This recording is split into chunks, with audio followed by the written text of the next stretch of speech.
Baik. Jadi untuk kasus tadi yang homogen, kita hanya bekerja atau berkonsentrasi lah istilahnya ya. Istilahnya yang kita kerjakan atau yang kita bikin sibuk itu yang bagian kiri ya, LHS ya, left hand side of the equation. Jadi persamaan di bagian kiri. Solusi homogen.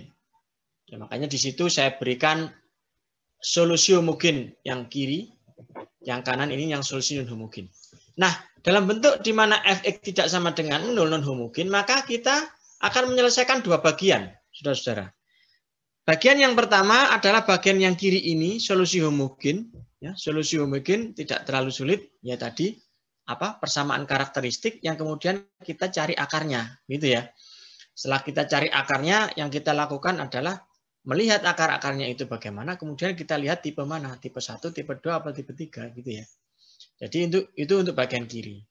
Kemudian jawaban kita nanti akan kita gabungkan dengan yang bagian kanan, ya, yaitu di fx yang tidak sama dengan 0 itu sebagai solusi non homogen. Ya.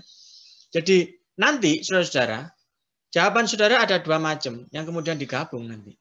Yang pertama solusi homogen atau bagian kiri, ya.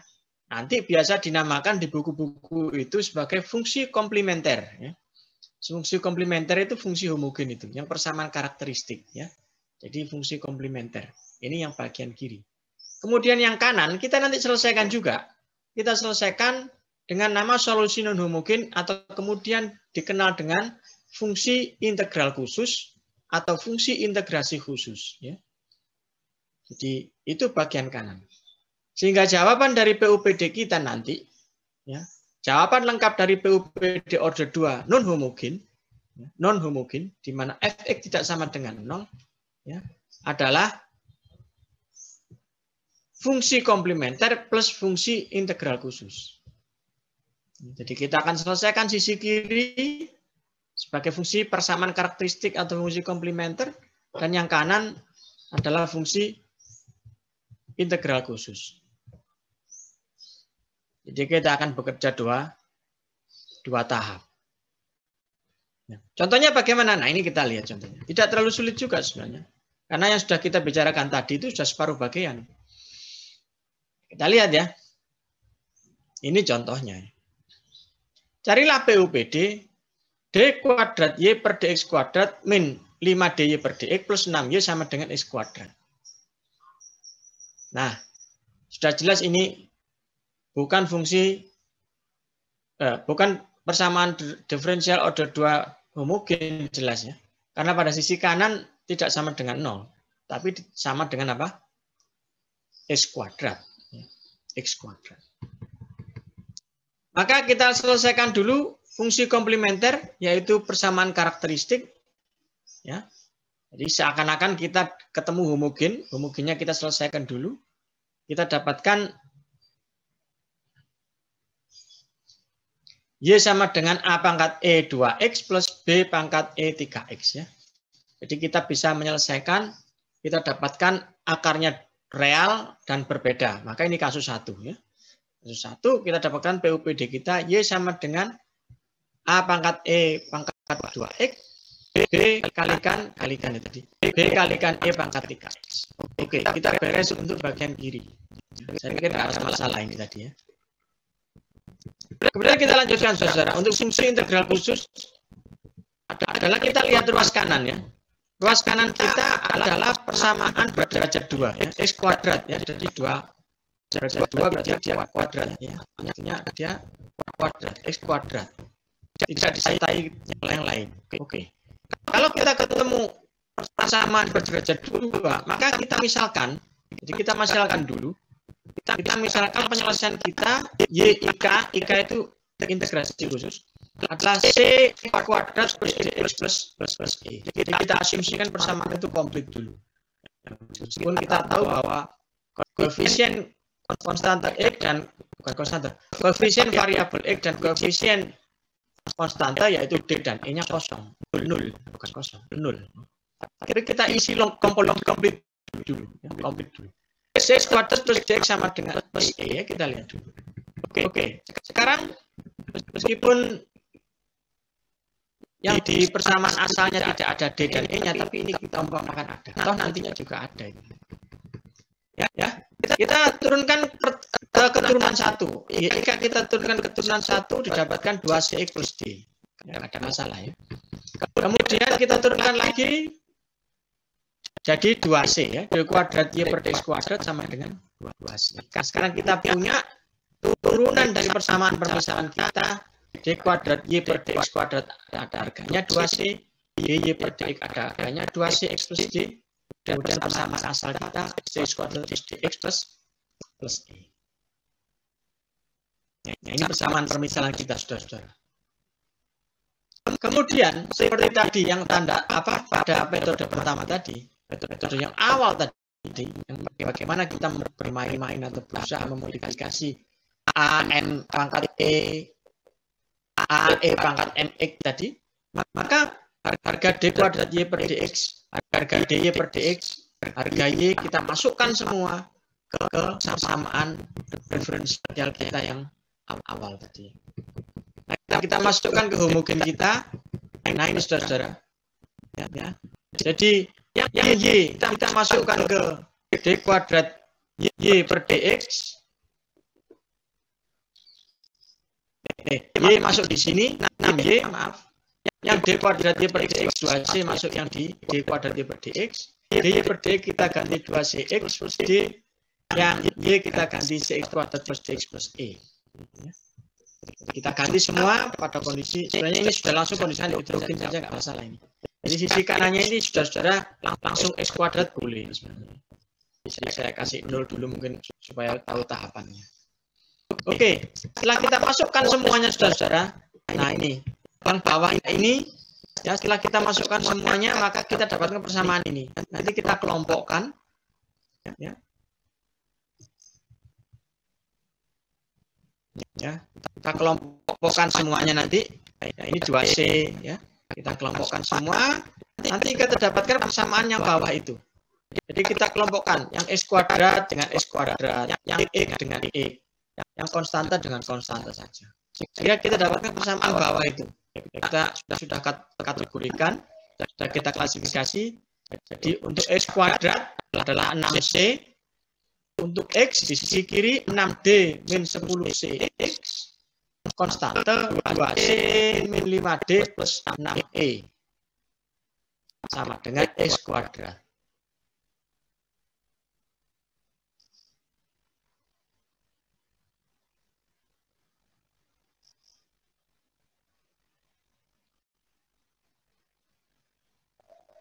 Ada pertanyaan sampai di sini?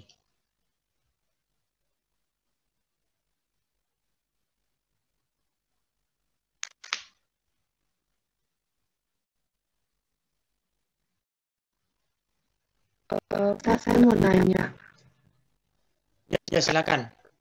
Tadi kan dijelasin di situ yang fungsi integral khusus yang berderajat 2 kan ya Pak? Iya.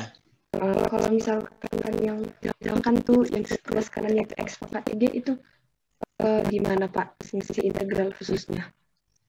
Kalau pangkat 3 nanti berarti CX pangkat 3 DX kuadrat plus EX plus F gitu. Ya Pak. Ya disesuaikan ya. Kalau pangkatnya mengikuti, kalau pangkatnya disesuaikan. Tapi kalau pangkat 3 biasanya penyelesaiannya tidak seperti itu. Ada metodenya lagi. Ya.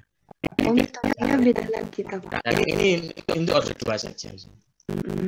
Ya Pak, terima kasih Pak. Ya. Jadi kalau misalnya order 3, biasanya kita bawa ke order 2. Ada permisalan-permisalan. Ada metode-metode itu. Iya Pak, baik. Terima kasih Pak. Ya, sama-sama. Lagi pertanyaan mungkin? Jadi ini masih order 2 ya. Kebanyakan persamaan diferensial itu saudara 2 order saja. Kalau ordernya banyak, kita nggak pakai konvensional begini metodenya. Kita pakai metode serentak atau numerik. Karena nggak nututi biasanya. Kemampuan manusiawi tidak nyampe biasanya, maka kita pakai komputer biasanya, metode komputer. Ya, mungkin di kursusnya ini atau di kuliah ini tidak tidak kita bahas terlalu banyak untuk metode di atas metode order 2. Nah, jarang sekali sebenarnya. Tapi pertanyaan bagus. Oke, saya lanjutkan. Kemudian saudara, setelah saudara dapatkan persamaan itu, maka kita mencari konstantanya dengan cara menyamakan koefisiennya. Kita lihat saudara ya, untuk X kuadrat di sisi kiri dan sisi kanan 1, sisi kiri 6C. Maka kita samakan 6C sama dengan 1, dari situ kita ketahui bahwa C kita adalah 1/6. Ya. Kemudian untuk koefisien X, untuk terminologi X ya. Untuk terminologi X, maka 6D per 10C di sisi kiri, di sisi kanan tidak ada. Maka 6D min 10C sama dengan 0 ya. C kita isi 1/6, sehingga D kita adalah 5/18. Dengan cara yang sama kita dapatkan koefisien untuk bagian konstante, bahwa C min 5D plus 6E sama dengan 0, maka kita dapatkan E kita adalah 19/108. Ya. Jadi kita dapatkan harga C, D, dan E. Sehingga kita bisa mengisi sekarang persamaan karakteristik kita yang tadi, Y sama dengan CX kuadrat plus DX plus E dengan koefisien-koefisien ini. C kita ganti dengan 1/6, D kita ganti dengan 5/18, E kita ganti dengan 19/108 atau 108. Nah, itu bagian integrasi khusus kita. Nah, ini jawabannya, saudara-saudara. Jadi, fungsi integrasi khusus kita sekarang sudah ketemu.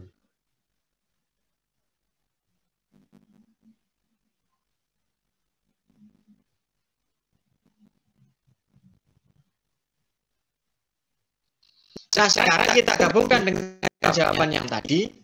Kita punya fungsi komplementer dan fungsi integrasi khusus.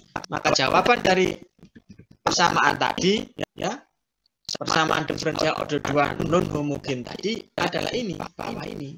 Yang saya beri Y sama dengan Y komplementer plus Y integrasi khusus, itulah jawabannya.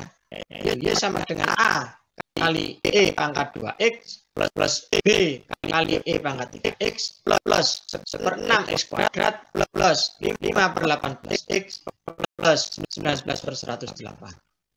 Ini jawaban komplit dari persamaan diferensial yang kita coba selesaikan persamaan umumnya. Ya, ini baru persamaan umum. Penyelesaian umum atau persamaan umum persamaan diferensial. Kenapa masih dikatakan penyelesaian umum? Karena masih ada harga A dan B. Masih konstante, di mana harga ini nanti akan kita temukan nilainya, entah 2, entah 3, tergantung dari apa? Harga awal atau harga batas. Jadi kalau tidak ada harga awal, harga batas, inilah harganya. Inilah jawabannya. Kalau ada harga batas dan harga awal, saudara bisa menemukan berapa A dan berapa B. Sehingga persamaannya nanti suatu konstante, koefisien A dan B nanti bukan berupa A dan B huruf, tapi angka. Yang sekali lagi kita lihat, persamaan order 2 ini, persamaan diferensial order 2 kita, menghasilkan sekali lagi dua konstante berbeda. Sebelum harga batasnya dimasukkan. Itu apa? Koefisien atau konstanta A dan koefisien atau konstanta B. Begitu ya. Sebagai tanda bahwa persamaan diferensial order 2 kita sudah ada di track yang benar.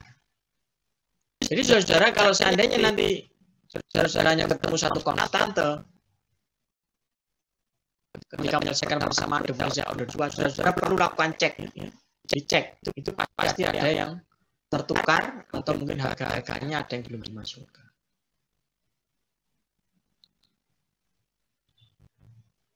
Ya, ini persamaan diferensial order 2 tipe homogen dan tipe non homogen atau tipe heterogen. Jadi itu harga-harganya.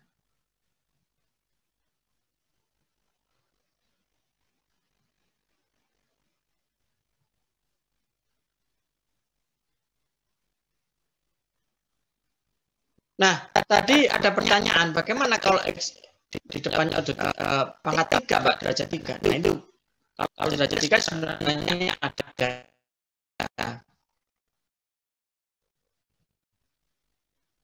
metode sendiri. Pertanyaan tadi bisa kita modifikasi. Bagaimana kalau bukan X kuadrat, Pak? Misalnya hanya harga 4, konstante begitu. Nah, ini di bawah ini ada aturannya, saudara. Saya tuliskan sekalian.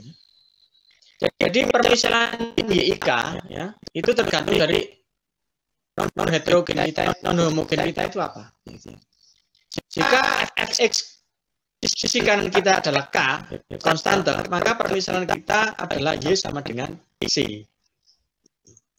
Jadi cukup C saja. Jika kita punya Fx-nya Kx, maka permisalannya adalah Y sama dengan Cx plus D. Jika sisi kanan kita Fx sama dengan Kx kuadrat, maka permisalan kita, ya, ini seperti yang contoh soal tadi. Y sama dengan Cx kuadrat plus Dx plus E. Jika di sisi kanan kita adalah E pangkat Kx, maka permisalannya adalah Y sama dengan Ce Kx. Jika Fik di sisi kanan adalah K sin X atau K cos X, maka permisalannya Y sama dengan C cos X plus D sin X. Muncul semua ya. Baik sin X maupun cos X. Cos maupun sin muncul semua.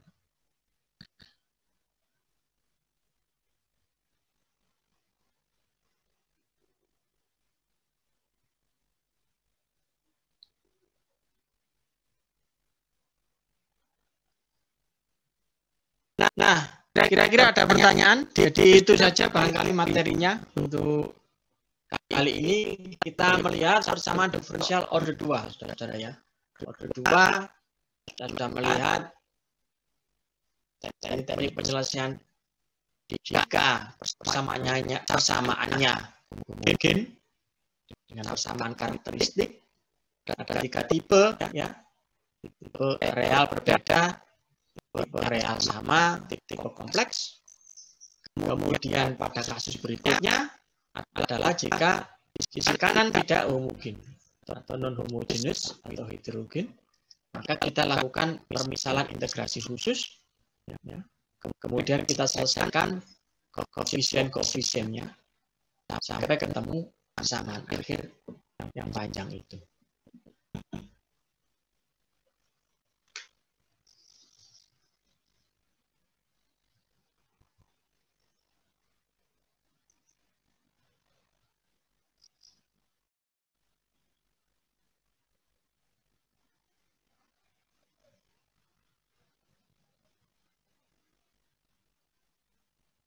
Kira-kira ada yang perlu didiskusikan mungkin dari materi ini? Jadi secara garis besar inilah metode-metode dasar, sekali lagi saudara-saudara ya. Metode-metode dasar penyelesaian umum persamaan diferensial.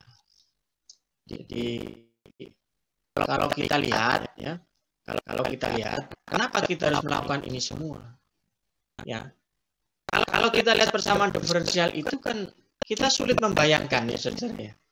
Misalnya seperti contoh soal ini, D kuadrat Y per 5 DY per D kuadrat Y per DX kuadrat min 5 DY per DX plus 6Y sama dengan X kuadrat.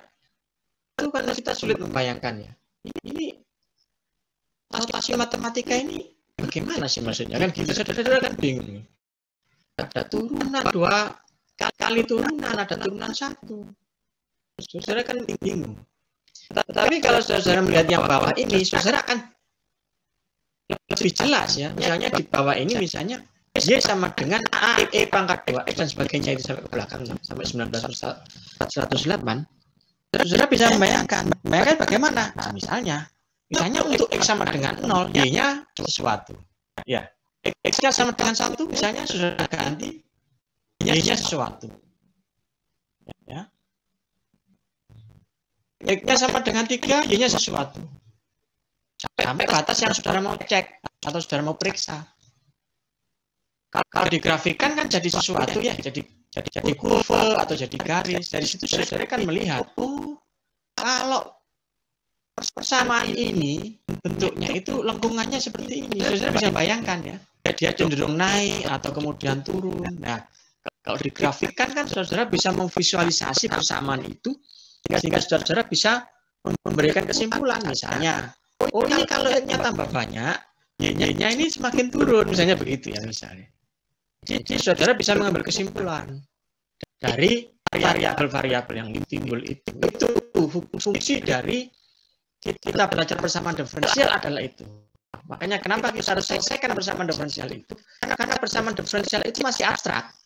Ya. Tapi kalau sudah seperti ini kan saudara bisa grafikkan. Ya. Kalau digrafikkan kan ketemu kurvanya.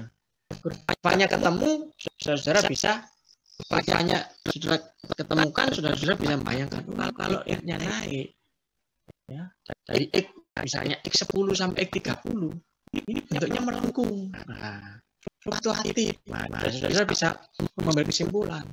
Oh, ternyata fungsi ini fluktuatif. Gitu. Fungsinya cenderung naik. Fungsinya cenderung turun. Fungsinya melewati harga 0. Fungsinya ada puncak. Gitu ya. Jadi saudara bisa melakukan banyak interpretasi data. Itu yang paling penting. Makanya pengetahuan ini nanti ketika saudara jadi praktisi, saudara tidak perlu melakukan ini semua ya. Karena sudah ada softwarenya itu. Tinggal masukkan saja persamaannya, softwarenya akan memberikan jawaban. Langsung jawaban plot biasanya. Jadi kalau di dalam software yang sudah jadi, langsung plot. Jadi bentuk jawaban persamaan diferensial itu bentuk plot, bentuk grafik, Y, atau YT dan sebagainya ya, tergantung. Itu fungsinya. Ya sudah jangan blow on misalnya. Persamaan diferensial sudah masukkan ke software yang sudah build up itu, kok jawabannya kok agak ada Y sama dengan sesuatu seperti kuliahnya Pak Firman ya. Kok atau bukunya Pak Ali ya. Kok tiba-tiba kok jawabannya kok grafik. Nah, itu sepertinya gitu saudara. Jadi langkah berikutnya sebenarnya setelah ini ketemu, saudara melakukan penggrafikan. Saudara lakukan grafik plot untuk mengetahui kecenderungannya kayak apa. Nah, jadi itu aplikasinya, saudara. Mudah-mudahan bisa dimengerti ya. Jadi, apa guna kita belajar persamaan diferensial itu gunanya. Dalam keteknikan itu diperlukan untuk melihat ya, kecenderungan atau gangguan. Ya. Jadi makanya saudara kan pernah melihat misalnya di ini kan ada cerita peristiwa ini kan. Hari ini katanya Semeru habis erupsi katanya. Itu kalau saudara nanti kerja di badan meteorologi atau vulkanologi, saudara kan melihat grafik itu. Atau bagian meteorologi juga bisa. Bagian mitigasi tsunami misalnya. Grafik ini biasanya naik turun amplitudenya cuma 2 meter kok tiba-tiba dia naik 4 meter. Itu dari mana? Dari persamaan diferensial ini. Persamaan diferensial yang dimasukkan ke fungsi komputer dan kemudian bentuknya jadi grafik. Nah, itu ya. Saudara yang bekerja di teknik kimia atau sekarang belajar teknik kimia, jangan menutup diri menjadi profesi yang lain. Nanti tergantung profesi itu kan tergantung rezeki itu. Jadi prinsip-prinsip ini apakah saudara bawa itu? Jadi pengawas cuaca atau ya pengamat mitigasi bencana dan sebagainya. Dari sini nanti kita akan atau enggak di pabrik ya controller ya. Atau secara proses engineer, wah ini ada gangguan. Biasanya levelnya cuma 2 meter kok, tiba-tiba dia naik jadi 2,5 meter, ada apa ini? Saudara bisa cek dari persamaan itu, terus banyak nanti saudara akan pelajari lanjutannya di kuliah-kuliah lain di teknik kimia nanti.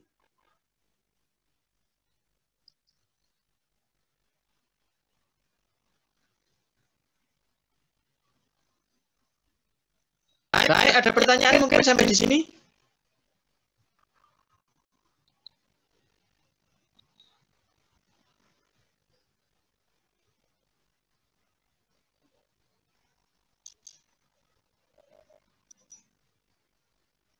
Oke, kalau tidak ada pertanyaan, maka materi akan saya